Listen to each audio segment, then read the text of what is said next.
India, a land of ancient treasures, has gifted the world countless wonders. But, few shine quite as brightly or hold as much history as diamonds. Absolutely. They have this unique allure. And what if we told you that for centuries there was one place, just one, that gifted the world nearly all its known diamonds? It sounds almost unbelievable, doesn't it? But it's true. A single source defining luxury, defining wealth for empires across the globe. We're talking about the legendary Golkonda, a region near present-day Hyderabad in Telangana, India. Right. And on this deep dive, we are really going to unearth the incredible story of Golkonda. Yeah, there's so much there. We'll look at its location, why it was so significant historically, the famous diamonds, really famous diamonds it produced, The stories behind those stones are just amazing. and the people, the actual people who found them. Yeah. We'll even touch on why this thriving center eventually faded, became ruins, really. But the legacy, that's another story. It absolutely endures. Exactly. So our mission for you today is to understand not just what Golconda was, but why it mattered so profoundly. To global history, to wealth, to everything. It really shaped things. Okay, so let's unpack this a bit. Try to picture it. A place where the very ground beneath your feet, well, it practically sparkled with unimaginable wealth. Yeah, Golconda wasn't just, any old town. It was the fortified capital, Quapi Shahi dynasty. Very strategic. And under the ground, especially along the Krishna River Valley, Hmm. that's where the magic happened, the mines. That's right. And these mines became world-renowned. Quickly. What's truly remarkable, you were saying, is the geology itself. It sort of created this perfect storm. Exactly. The geology was key. It created this unique environment for these specific, very high-quality stones. They were open-pit alluvial mines. Alluvial, meaning riverbeds, loose gravel. Pretty much. Think of diamonds found in river sediment, soft mud layers, not deep hard rock mining like you might imagine today. Mm. And this specific setup, just how nature formed it, allowed Golconda to produce diamonds that were just, well, the purest, the clearest, and often the largest known back then. That's fascinating. So the geology itself was just special. Did other places try to, find similar conditions, or was Golconda just a lucky fluke, geographically speaking? Well, for a very long time, it seemed unique. Because get this, for centuries, India was the only known source of diamonds anywhere in the world. The only one. The only one, until the early 18th century, and Golconda was absolutely the heart of it. So this wasn't just some local operation. This was literally powering global empires. You're absolutely right. It powered empires. And think about the bigger picture here. This kind of monopoly over such a precious resource, it's incredibly rare in history. I can imagine. Imagine one place holding the key to what everyone considered ultimate wealth, ultimate status. It wasn't just trade, it was diplomatic power, huge revenues for rulers. Wow. It even shaped fashion in royal courts from Europe to Persia.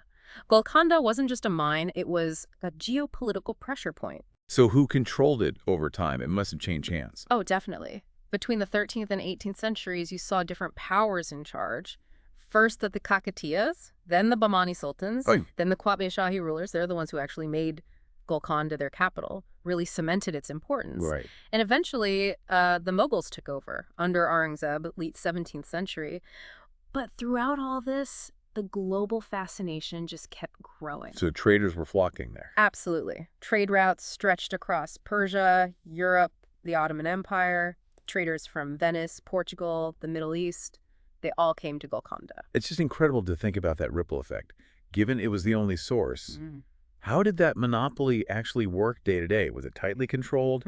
Were there big attempts to seize the mines before Aurangzeb? Well, control was certainly important and likely contested at various points. But the sheer impact, Golconda gave us some of the most legendary diamonds ever known. Right. Gems that ended up on emperors, tsars, queens. These aren't just pretty rocks, are they? They're like historical documents themselves. They absolutely are. Symbols of empire, power, legacy. So what did these stones tell us about, human ambition, the hunt for beauty? It's remarkable, isn't it, that these same stones traveled across continents, changed hands countless times. They literally witnessed history. Give us some examples, the big names. Okay, well, the Kohinoor, probably the most famous, originally, get this, 793 carats uncut. Ooh. Passed through Indian, Persian, Afghan rulers, now in the British crown jewels, of course. Of course. And there's the Hope Diamond, that deep blue one, 45.52 carats, also likely part of a larger Golconda stone. famous for its supposed curse. It's in the Smithsonian now. His curse. And the Darya Ainur, means Sea of Light. Huge pink diamond, one of the world's largest. It's in the Iranian crown jewels. Pink diamond. Amazing. The Regent diamond, too. Found around 1698, it had a wild journey stolen, sold to the French regent, worn by Napoleon. Now it's at the Louvre in Paris. Napoleon wore it. Wow. And one more fascinating one. The Orlov diamond. Legend says it was once the eye of a deity's idol in a temple in South India. An eye from an idol. Seriously. That's the story. It later ended up as part of the imperial scepter of Russia. Okay, you just can't make this stuff up. A diamond eye traveling from a temple to a Russian scepter. Yeah. It really proves your point. Historical documents. Exactly. And it makes you wonder about the sheer human effort behind every single sparkle, doesn't it? You mentioned the mining. It wasn't high-tech. Not at all. Incredibly simple tools. We're talking picks, pans, baskets, basic stuff. So just back-breaking labor. Absolutely. It's a testament to human ingenuity, maybe, but also just sheer resilience. The process was painstaking, so labor-intensive, so slow. Onto the hot sun. Yeah, imagine thousands of workers, day after day, sifting through tons of river sediment, using just these basic tools, hoping for that glint. No machines, no drills. Nope. Just manual effort. And often it was generational knowledge passed down in local communities. Think of the sheer amount of earth they moved, the blisters, the hope, all with what we'd call rudimentary methods today. That's truly astounding. And with those simple tools, what was the success rate like? I mean, how much digging for one tiny diamond, let alone a Kohinoor? Extremely difficult. Finding any diamond was hard. Finding the large, exceptional ones was like winning the lottery multiple times over. Which highlights that it wasn't just about finding diamonds, it was finding the best. You mentioned they set a standard. That type psi quality. Yes, the type psi quality. That's the scientific bit, but it's crucial. It means they're chemically the purest form of diamond, almost no nitrogen impurities. And that means? Exceptional clarity, incredible brilliance. That's why they looked so clear and bright. This level of purity is super rare, even today. So Golkonda became like a brand name for quality. Exactly. And connecting this to the bigger picture, that branding, Golkonda as a mark of the absolute best, it speaks volumes about its historical impact on gemology, on trade. And it still holds today. It does. Even now in the high-end gem market, calling a diamond a Golkonda diamond is a term of prestige. Like calling sparkling wine champagne. It signifies that top tier of quality and origin. Remarkable how that prestige lasts. Because, it's also a powerful reminder, even the greatest sources of wealth can fade, right?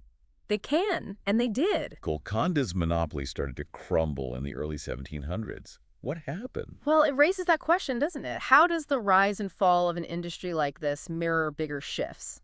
Geopolitics, resource discovery. So what were the main factors? Two big ones, mainly. First, new diamond sources were discovered. Big ones. In Brazil, around the early 1700s. Ah, competition. Exactly. Shattered the monopoly. And later, even bigger discoveries in South Africa. That really changed the game. And the second factor? Political instability. Oh, yeah.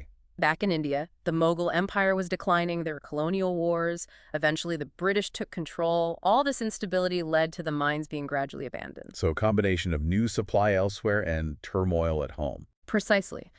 By the 19th century, most of those legendary Golkonda mines were pretty much dried out, forgotten. Today, the Golkonda fort itself, it stands largely in ruins, a shadow of its former glory. So between the new discoveries and the political issues, which one do you think hit harder? Was it more about the market changing or the chaos? It's tough to untangle completely, but the discovery of new sources, especially Brazil, was probably the decisive blow to the monopoly. It fundamentally changed the global supply. The political instability, though, that certainly accelerated the decline of mining within Golkonda itself.